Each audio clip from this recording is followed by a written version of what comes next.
Јас сум полковник Петар Кочев и јас сум дел од контингентот која Република Македонија го испрати како зајакнување на командата за одлука, советување и асистенција Север во пресрет на парламентарните избори во Авганистан. Кои беа вашите основни задолженија? Основните задолженија беа, како што реков, поддршка на безбедносните операции на афганистанските национални сили, планирањето на операциите пред изборите, за време на изборите и после. Индиректно ги наблюдувавме изборите преку известувањето од партнерите афганистанците и може да се заклучи во однос на претходните избори дека безбедносната состојбеше значително подобрена, како според бројот на жртви, така и бројот на вкупниот број на инциденти во текот на изборите и оно што ги следеше изборите. Вашиот впечаток за локалното население, дали сте во комуникација со локалното население додека ги извршувате вашите задачи?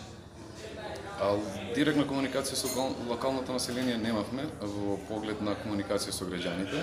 Комуникацијата со афганистанците беше во соработка со полициските и армиските сили, представниците на изборните единици, изборните комисии на сите нива, од национално до ниво на провинција и на дистрикт. Така да со тие луѓе што комунициравме, афганистанците не би можело да се разликуваат од било која нација што сме комуницирале до сега. Сепак си имаат своји традиции и култури кои се за разлика поинакви од нашите традиции и култури, од други традиции и култури така.